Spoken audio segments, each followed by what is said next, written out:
So while we're at it, I want to say some things to those who are really turned off by the church. And some are really turned off because of things that have happened in history and what Christianity they think stands for. A lot of times when we have problems with historical Christianity, sometimes Christians will come and they'll want to offer an argument. They'll want to say, no, here's what you really should think. Sometimes people call that apologetics. Apologetics is more, but sometimes it resorts to that, just kind of an argument. I'm not going to do that today. If you're turned off by the church, I suspect that what might help you more is not apologetics, but an apology. So in a very sincere way, on behalf of Christians and myself, instead of apologetics, let me offer to you who are turned off by the church an apology. I'll start by saying I apologize for the Crusades. That blemish in the church's history from the 11th to the 13th centuries where in the name of God, in the name of the church, we went around killing people, calling them holy wars as if there were ever a greater oxymoron than that, taking cities and committing all kind of atrocities under the name of Jesus.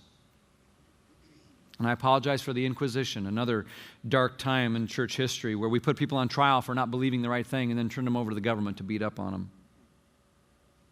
I apologize to people who were sent out many times by the church to discover the new world, and when they got there, they ended up killing the natives in the Caribbean, and the South America, Central America, North America, all in the name of Christ sometimes.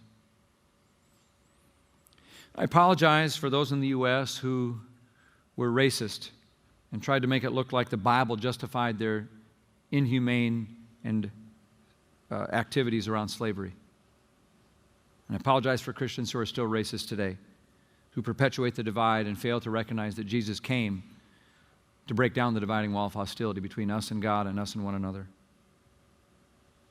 And I apologize for cheesy televangelists who try to sell God like it's a Ginsu knife on an infomercial.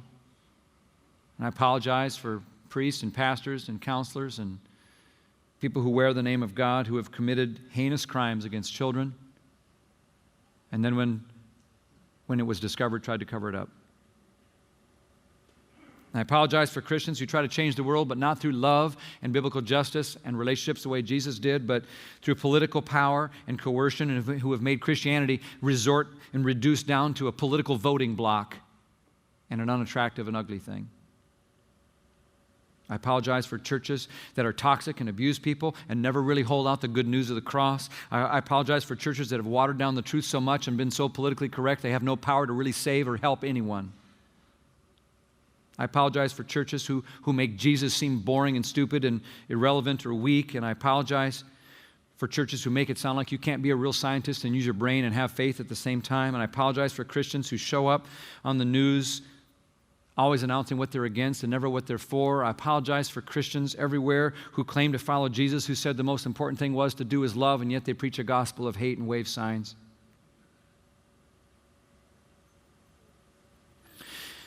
There's a lot of people who claim to represent Jesus who don't always get it right. Jesus talked about this. He warned us about it. He said there'll be false prophets all the time. A prophet says, I speak for God. And Jesus says, yeah, not everyone. Some of them have the business card and they wave it in your face. They say, I'm with him, but they're not an official rep. They're not an authorized dealer. Trust me. Jesus warned about that. He said, you'll know a tree by its fruit. You can see who Jesus is. Look at the fruit. If a tree keeps dropping pears, and says, I'm an apple tree, it ain't an apple tree. Look at the fruit. And you can see who Jesus was. And if the person repping him doesn't look like Jesus, then you don't have to believe everything they say and make a judgment about Jesus based on them. And I know some of this is more than just history. Some of it's personal for you. So while I'm apologizing, can I just say I'm sorry if you had a Sunday school teacher or someone in religious education who belittled you or made you never want to go back because they told you to take off your hat or stop running in the hall or quit talking. I apologize if you had Christian parents who used the Bible as a weapon and made you think of God as something to be feared rather than someone to be loved. I apologize for that uncle who had a Bible on his coffee stand and a stack of porn under his bed. I apologize for the people who you knew were Christians, at least on the weekend, but who during the week you heard scream at each other through the walls next door or gossip and tear down and be vicious and mean to others and yet get in the car and head off to church with smiles on their faces on Sunday morning.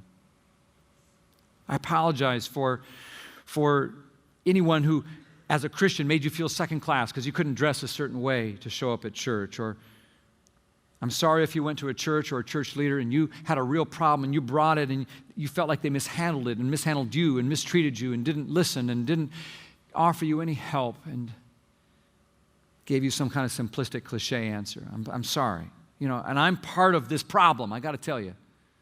I just am. We are all so different sometimes from what Jesus was really like. Jesus, who was this loving, dynamic, engaged, passionate, compassionate, funny, fascinating, fair, just, fair, loving, most amazing person ever, and we just don't always be that way, do we? So I'm sorry. Sincerely.